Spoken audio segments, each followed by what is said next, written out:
Thanks for joining us on our first ever Exceptional Families of the Military podcast. We wanted to do this to bring everybody some resources, spread knowledge, and share the community with as many people as possible. My name is Justin Johnson, and with me today are my co-hosts, Austin Carrick and Rebecca Emerson. I'm going to let Austin introduce herself and talk a little bit about the origins of EFM. Thanks, Justin. So my name is Austin Carrig. I am an Army spouse of 18 years. I have 3 children and myself, all of whom are enrolled in EFMP. And in February 2020, the House Armed Service Committee on Military Personnel held a hearing specifically on EFMP. I was honored to be able to testify on behalf of military families from across the world. And after that hearing, there were a lot of you that reached out, so much so that I was unable to keep up with the amount of messages and emails I was receiving. And it was in that moment that I realized that we really needed a way to have a community and to come together and to share a single voice so that we were actually heard by the people who are making and implementing the policies that affect our families. Hi, I'm Rebecca Emerson, Executive Director of EFM. And I just want to tell you a little bit about our organization. So we have 3 pillars of programming. One is direct family support, where we assist families with compassionate reassignments and other types of EFMP related paperwork. Our second pillar is family support groups, online support groups, where people can get peer-to-peer advice in a safe place regarding EFMP issues. And our third pillar is legislative priorities, where we track and monitor policies and laws that affect our families and advocate for change. Great. Thank you, Rebecca. So here today with us as our guests, we have MSNN, a wonderful organization that predates even Exceptional Families of the Military and years of service and advocacy for the EFMP communities and the military community and caregivers everywhere out there. To talk about MSNN today, we have Wendy Cruz Putnam and Peggy Hahn, and they are going to introduce a little bit about their history, their journey with advocacy, and all about their organization. So first off, we have Wendy here. And, I just want to know from you the story about when you first knew that MSNN, before it even had a name, needed to come into existence. What was that moment? What happened, and what brought you to doing this? Thanks, Justin. Well, my daughter, Addie, was born in 2006 with some pretty significant disabilities. And, it was a lot, and I was alone. We had just PCS'd up to Bremerton, Washington, and my husband got orders to Afghanistan. And it was a very quick, everything kind of happened all at once. And I had never met another Navy family with a child with disabilities before, ever. And so I thought, I can't be the only one, right? And so back in those days, this was, pre-Facebook, Meetup was a cool thing back then. And so I made some flyers on Meetup, and I posted some around our base asking, if you're a special needs family in the military, come meet up over here, and we can get to know each other. And so super nervous, but the first night 10 families showed up and brought all their kids, and it was chaos. It was, who do you see, what do you do, who's your therapist? It was insane. And it was born. These families, including myself, we had a need. We needed each other. We needed to know the goods, the bads, oh, don't do that. And we all had different disabilities. Our children did, our adults did, but we had this need. And the next month, we couldn't stop talking. And in the next month, okay, let's do this again. And then 20 families showed up. And okay, well, let's make some calls. Let's bring in EFMP. Let's have them talk about the forms. Okay, they came in. We had a chiropractor who came in and gave each parent a 15-minute chair massage. That was great. We partnered with the local high school. Hey, bring some volunteers over that need volunteer hours just to play games with our kids so they could be in the room next door to us, but that we could have some adult time. And, you know, we talked about topics that were EFMP related. We talked about medical stuff. We talked about therapy stuff. Then we talked about family stuff. And little did we know, we were building not a support group. We were building a community, a place where our families, because we all have very different needs. We're military families. That's what we have in common. But our children and our spouses with disabilities, they're so very, very different. But we started building a community. And so by the end of that first year, we had over 200 families just at one base. Wow. Coming to these. Wow. And then we knew that, all right, well, we just can't keep this all to ourselves. And it's not fair that the Navy has this support here, but the Air Force family down in, you know, Texas doesn't. So that's when we decided, hey, you know what, let's take this online. And in 2011 or 2009, we were born. So wow. And you know, predating Facebook, I don't know if anybody remembers the time before Facebook. Peggy actually reminded me this morning that there are people now, adults now, that don't know a time before Facebook, and it made me feel old. So that's very true. But you know, all the more need to create a group before it was just too easy to find any type of group to meet about anything, especially in the military community where, you know, we really need that community to just be able to do regular day-to-day, not even mentioning having any special considerations for being a caregiver or anything like that. The life is difficult, you know, for the dependent and the service member, especially in a dual service member home. But you know, I'm curious, how did you two meet, Wendy and Peggy? What's the story there? Well, Peggy and I met about, I would say about 8 years ago. 7 years ago. You've grown up with Riley when he was born. That's true. My oldest got his diagnosis, and I basically stalked Wendy and one of the other co-founders, Kelly, because I was lost in the dark without them. My son just got his diagnosis. We were in the middle of nowhere in Lake Charles, Louisiana, which is about 60 miles outside of Fort Polk, which is already a remote base.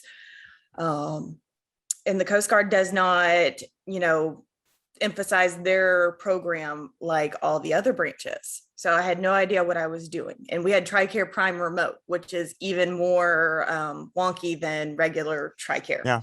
So I had no idea what I was doing. So I started typing in all the support groups, all the pages, and came upon Wendy. And I called her every day and I harassed her every day. And so she just kind of accepted me because I was going to talk to someone whether they liked it or not. And she just accepted me and talked to me and talked me down off of a lot of ledges, which just developed into this friendship where I got to start talking her off of her ledges. Yeah. And, you know, I moved to Baltimore after that. And she was like, how do you feel about sitting on TRICARE for Kids? How do you feel about going to the Defense Health Agency and going and sitting in the pediatric forum and all these other health forums? How do you feel about doing that? And I'm like, I don't know what I'm doing. What are you talking about? I don't know the language. I don't know that. And she was like, I can teach you that. That's not a problem. And she was like, go and advocate for your people. Coast Guard was always a branch that got left out of the conversation. Yeah. And so I got to bring us to the table, plus all the other branches. You know, I made sure our branch was heard and everyone else. Yeah. So I had fun bringing that piece to it, that I felt our voice was being heard. Yeah, well, at the Coast Guard, that is, you talk about a tight-knit small community. That's the tightest and smallest community the military has, and kind of it's a forgotten topic almost, unfortunately, for the rest of the branches. I mean, you poll the nation as a whole and ask about the military branches, and they may not be saying Coast Guard is one of them. Well, I always look at it this way. I was like, look, I get it. We're the bastard kid, but we all have the same baby daddy. Yeah, yeah, it's true. We're all connected. Um, and I'm curious because you guys started in a really interesting time. The internet was really tying people together in a way that, even though it had been around for a while now, we can meet people, connect, and do things that couldn't be done before. Um, so as you started growing, what was that change like when you're just picking up, this many people, 200 people in one base, and you first began? That's outstanding. That is a large number of people to come together, especially if it's in person, Yep. with your first efforts. So that's, first of all, uh, hats off to you guys. But tell me that story about, what you learned in growth, and what you had to do. Well, what we were back then was way like 180 degrees different than we are now. For me, it was, these people were just like me. Their stories are different, but they're just like me. And we have always, it was really, really important to me to never leave anyone behind. Regardless of their disability, regardless of their branch of service or their location, we just don't leave anyone behind. Yeah. And, I've seen groups over the years that are disability specific, and it's very challenging for families that have multiple disabilities to fit in. And I think that for me, it was about building a space where people found a home regardless of their differences, whether it's a medical fragile child or a spouse to a child that was a slow reader. It doesn't matter. It was about building a space for people to find support and find each other and understand that, nope, you're not alone, nor will you ever be alone. For a long time, everyone had my phone number. Everyone. We were already up to a couple thousand people and everybody had my phone number. And that was great until the 3 a.m. phone calls came in, and that kind of got a little difficult. But we had, I never turned anybody away. I had a mom call me at 3 o'clock in the morning one time, and she was on the ledge. Her kid wouldn't stop crying. She was just at that point, call me. Yeah. And we talked for an hour, and it doesn't matter. That's what support looked like for her. That's what she needed. Yeah. As we've gotten bigger, we have built, oh my gosh, we just got a question yesterday about, hey, I'm moving to Pensacola, who's here? And to be able to connect them with, okay, here you go, partner off, talk to them, find out the good, the bad, the ugly. We're able to do that. But honestly, and even for the past several years, we don't get a lot of branch specific, or not branch, but location specific questions. These are big questions that we're getting that affect all of us, all branches. And it's shown us where the need is. It's shown us that we have big problems that are well above our pay grade that need to be addressed. So, as we're building a community and forging friendships and, the empowerment and all that stuff, it's also showing us that we have big problems.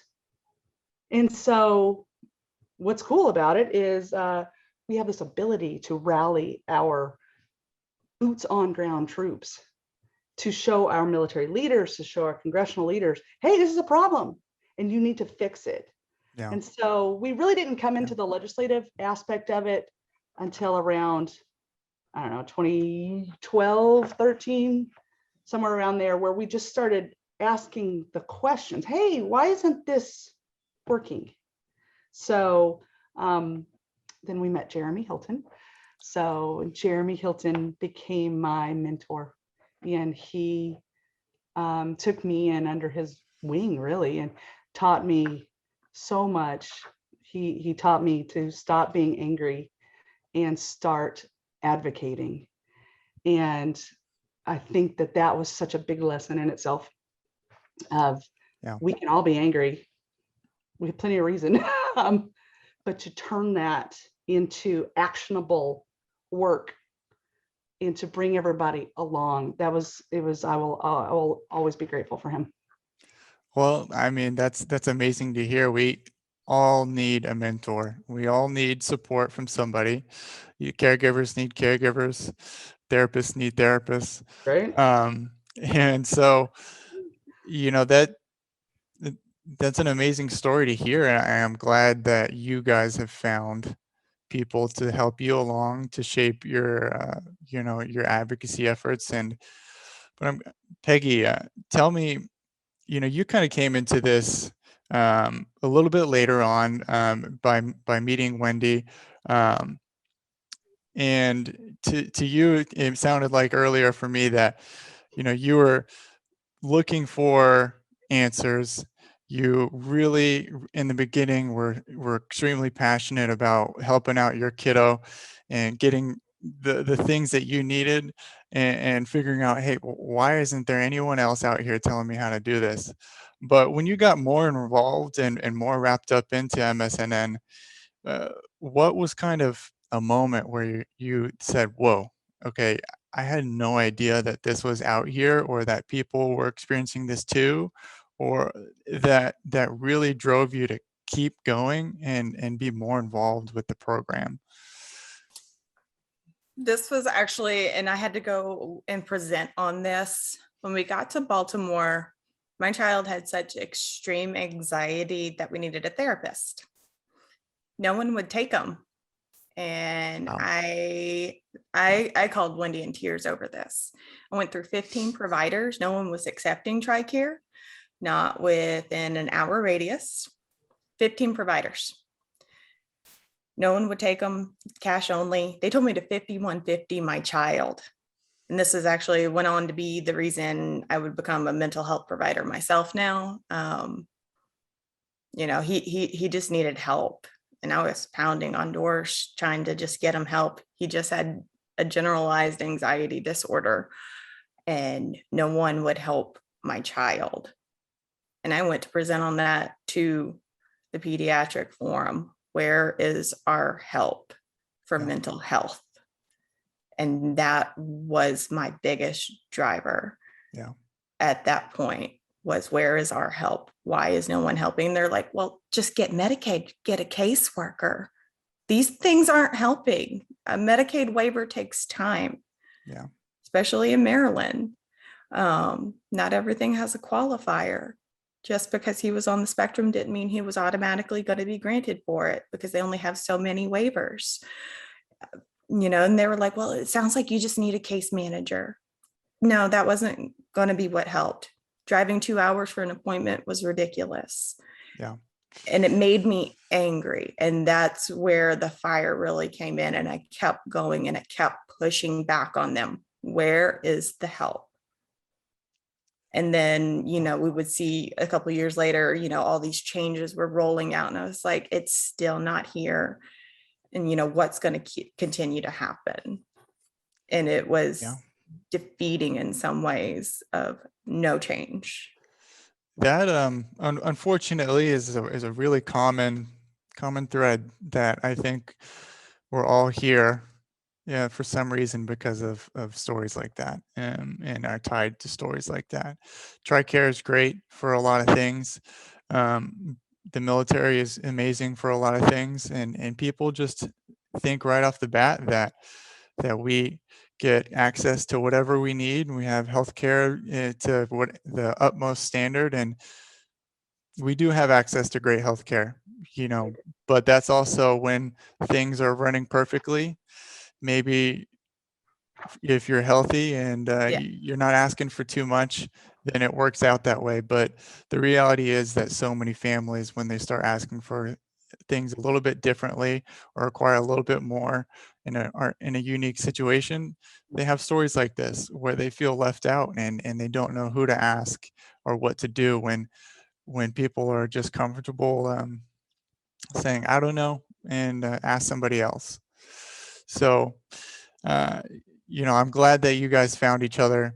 And it sounds like you've definitely had to, not by choice, learn a lot about this experience. And I know that you two have both taught a lot and helped a lot of families with those experiences. What's awesome is Peggy's Coast Guard, I'm Navy. We both, when we came into this, knew our branches pretty well. We knew the way things worked.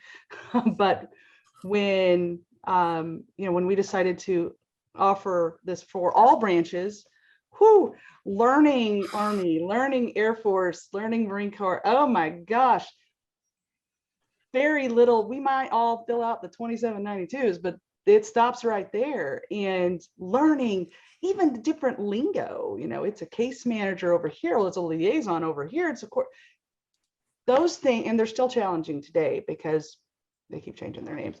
But it's been quite the experience learning and seeing how people whose programs do what for respite or offer these services. I mean, just learning every branch's things are unique. Air Force, hey, we got extra paperwork for you, other branches don't. Right. Yeah. It's been really eye-opening, and it's constant, and I think that's one of it's a challenge, but it's also a really great thing. Our branches change constantly, rules change, and so having to keep up with everything, it's it's a lot. It's a lot. It's definitely a lot. That's why we need a community for these things. Is there anything that we've heard about, some negative stuff here, all the struggles we've had to push through, but is there any one moment that sticks out to you from the family member that gave you some feedback or shared a story with you that you'll forever say, this is why, and this is worthwhile now? We did programs where we emphasized our family's great moments. We would do Military Spouse of the Day in the month of May because, we're celebrating those spouses. And it isn't because they are these extraordinary people. It's because they are them. They are just moms, they're, spouses. They are keeping the household alive. We don't celebrate, just the everyday milestones. Everybody thinks you have to move these mountains and do these great things. No, work on your own personal hill. And we want to celebrate them for doing that. And we would have other people nominate who you think is just a great person. And we would celebrate them on these individual days. And we pick them from all of these branches because you don't have to be just this great person to be recognized. Be you to be recognized. And I loved that program. And, we'd share them all over the place. And I love making someone feel special in that way. Yeah. That's awesome. I agree. I think that program was wonderful, just absolutely amazing. And this is and I will totally cry on this, but every family that we have had the opportunity to make their life a little bit easier, every time, that from the very beginning to now, to be able to offer something so that they don't have to fight that battle, or they know what to do to fight that battle. It has been an amazing experience. Well, it's clear to see how much this means to you guys, and I know that there have been many families, Wendy, that have sat at home doing the same thing you're doing right now, thinking about MSNN and just having some anchor to know this community over here is where I could get an answer. And if I don't get an answer, they're going to be there. And that is almost 90% of what these families and what we need sometimes. And so, But it's all about, at the end of the day, it's, we've ran some really wonderful programs over the years, but it's about the people. And, I have had an amazing amount of volunteers over the years that have made this program, they're lifelong friends. They have changed our community. They've changed me and made me better. They've made our families better. And that will never, yeah, I want to, yeah. It's when we first started this, there were 5 of us sitting in a room, and we're still all friends today. People come and go. One of the great things about MSNN is we're not talking to our families, we're talking with our families, because we're right alongside them. We're living the life too. And it's a really cool thing, because, we get it. But our families, they come, they go, they move, they retire, they get out of the military, but it just created so much more. And I'm just totally talking out my ass right now. So, because I need to stop because I'm freaking out. So that was the point, where we made these connections as admin, as taking on major roles in the organization, was to have those connections and then have the connections to our families.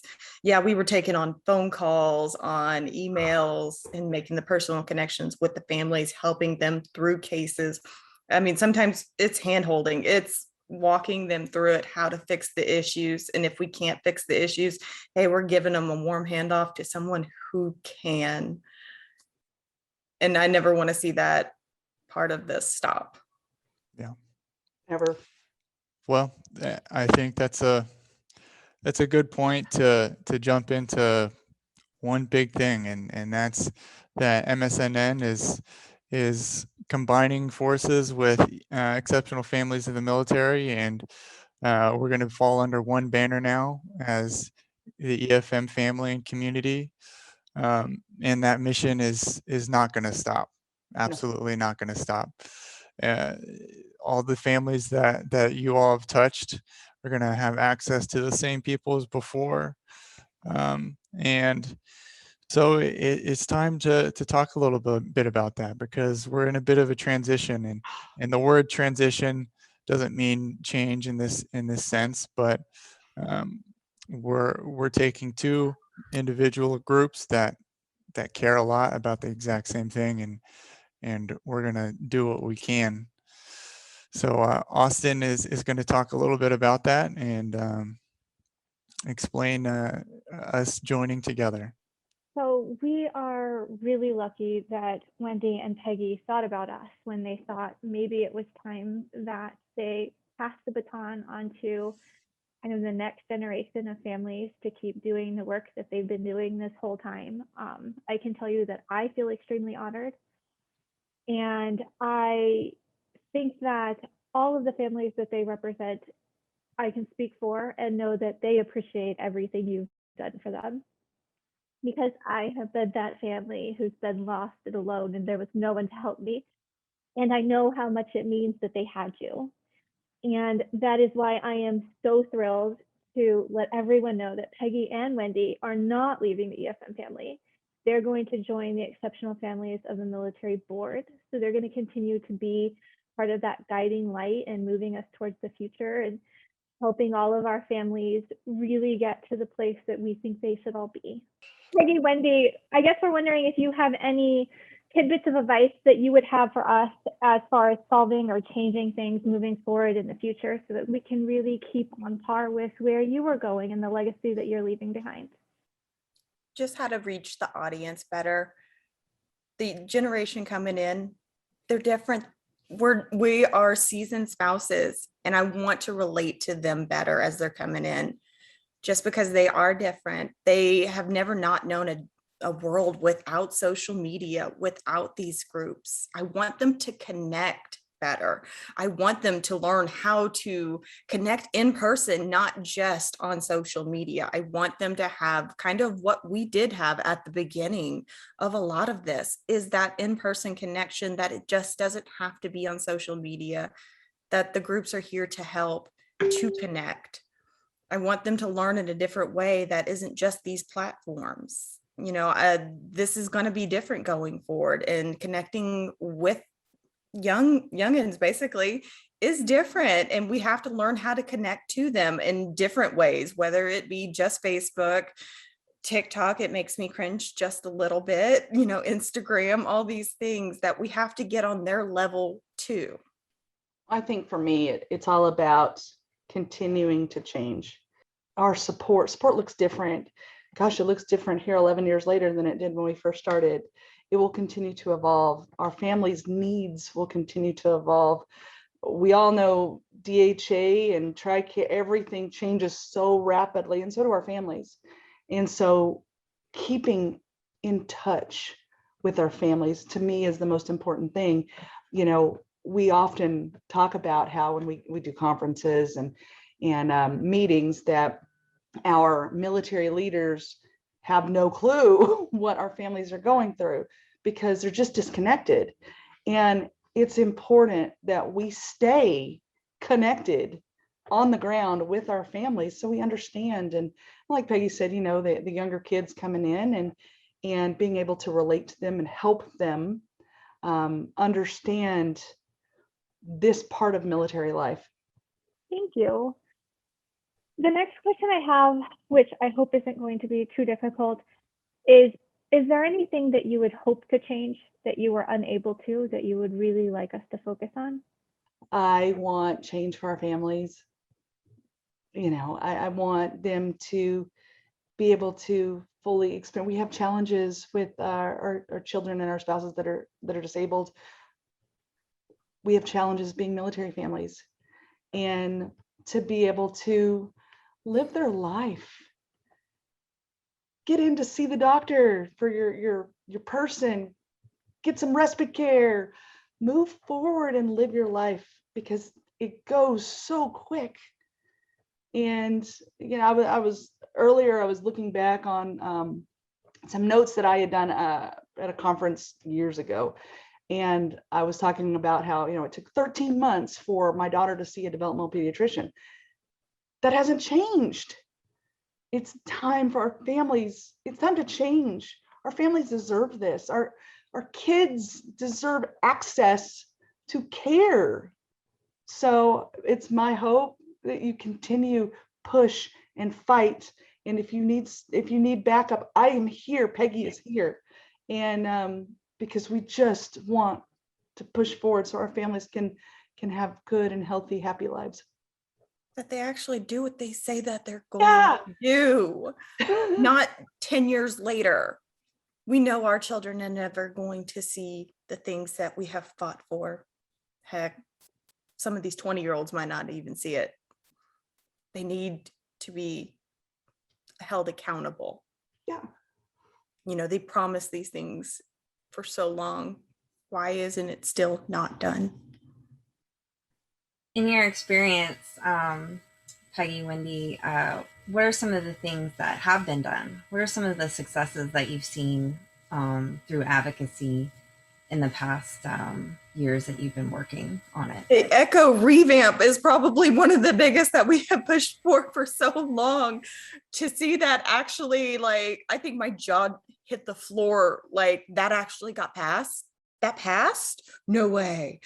Like when those things happen, when we're like looking over the NDAA and we search EFMP, and I'm like, there's no way we're going to make it into NDAA, because so 9 times out of 10, we always feel like we're going to get kicked out, and we do a lot. But when we see those things make it in, it's just amazing, because I'm like, we did it. We fought for it. We made change. How did that happen? I mean, yeah, it still stinks when some things like a cranial helmet never makes it in, Yeah. but the little things, because a baby step is still a baby step. And for me, it's watching people change from, like, Peggy is a perfect example. Peggy came in as a spouse who needed support. She needed help. She didn't know what to do. And today she is an advocate. She is an activist in our community. And that, watching our families come in desperate for help and teaching them those tools to become activists, not only for their kid, for the bigger community if they want to. That's been just absolutely amazing watching that move forward. So, And we hope to continue, we will continue that legacy.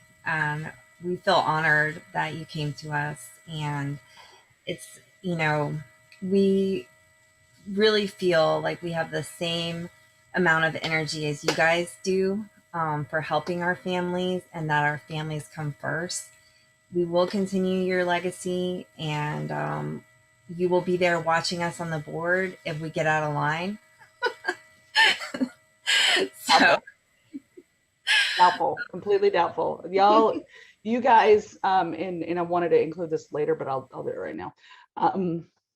I could not be just, I'm honored that you guys are taking the helm on this. I really am. I have absolutely no fear moving forward. You guys know what you're doing. You've been doing it. You're excellent. You have the drive. You want, and I have no doubt that you will take our families to the next level in support, in legislation, in lobbying for our future. And I'm so thankful. speaking of being thankful, just looking back at your long career in this area of specialty of helping EFMP families, is there anybody that you would like to thank, or are there any specific reflections that you would like to share? Miranda Fort and Kelly Hafer were, and they still are, my absolute rocks. Miranda has been with me since the very, very beginning. She was there when we made the name. She is today one of the best employment advocates I have ever known in my life. And God, Kelly Hafer, oh my gosh, one of the best friends I've ever had. She is amazing, amazing. And I would not have made it through life without Kelly. Sorry.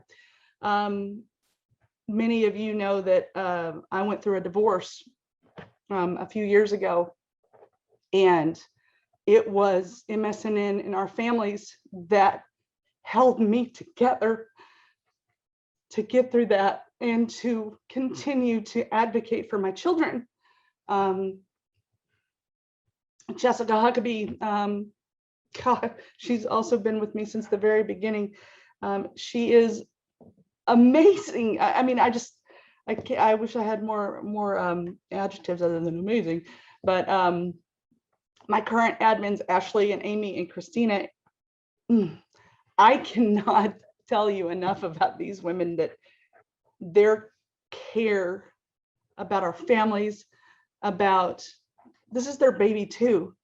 And I always wanted an organization where I didn't want staff to feel like this was a job or this was just a volunteer gig, but to feel like that they were part of this organization, that they were the lifeblood of it, and they are. And I couldn't have asked for a better team. And Peggy Sue, Peggy, I have every day, yes, you stalked me in the beginning, and every day when you don't call me, it kills me, because you are one of my best friends, and you have helped build this and listen to me cry and scream, and we've done it all together. And I can't thank you enough for coming on this journey. And now we have this new journey into the mental health field and retirement. And thank you for everything. It was fun to stalk you. I hope you continue to. So, and with that You're said, going nowhere without me. nope, nope. It's so funny because, and I don't know if you guys know this, but Peggy and I have never met in person ever. That is the beauty of building a network like Military Special Needs Network, like Exceptional Families of the Military. This right here is the beauty of it. So, with that said, you know, my husband retires next month, 31 years. We are starting a new chapter in our life. My children, my oldest daughter graduates high school this coming year. Addie will be a sophomore. It's crazy. And a whole new chapter starts for retirement and the changes of going from, you know, active duty TRICARE to now retired TRICARE will be certainly fun, I'm sure. But it has been the honor of a lifetime to serve in this capacity. It has built me. As much as I would like to think that I've supported families over the years, they've supported me, they built me. And I will forever be grateful to every single one of our families, always. So I'll stop now. Well, Wendy, Peggy, everything that we've heard is just a testament to the trueness in both of y'all's hearts and how much you care for these families. And we just want to say thank you so much. And we are honored to stand beside you guys to continue this. And like I said, our efforts are succinct. We're here to carry the torch forward, just as how it was in the past, and things are changing, but what we are trying to do is not. Our families drive us forward, but we are here for those families. And there are literally many thousands of caregivers out there that can say they've had a positive experience because of you guys right here. So for all their sake and for us, thank you so much for what you guys have done. We truly are honored and we're excited about the future, and I'm sure there's going to be some great change. And really to all our staff and volunteers, especially at EFM, MSNN, and now just EFM, we just want to say thank you, because we couldn't do this without people that care, and we are purely made out of people that care and want to do this. So as one community, as one voice, we're going to keep going forward, and that's our motto here. And so in the name of our podcast, EFM Voices, we are going to keep speaking for the families that we care about and that need that voice. And so thank you both for being on with us today. Wendy, thank you, Peggy. It's been a pleasure talking to you, hearing your guys' story. It's really heartfelt and motivating, and just I absolutely loved being a part of this conversation today. So thank you very much. We look forward to being with you guys in the future. And Wendy, to all your upcoming changes and new chapters in life, congratulations.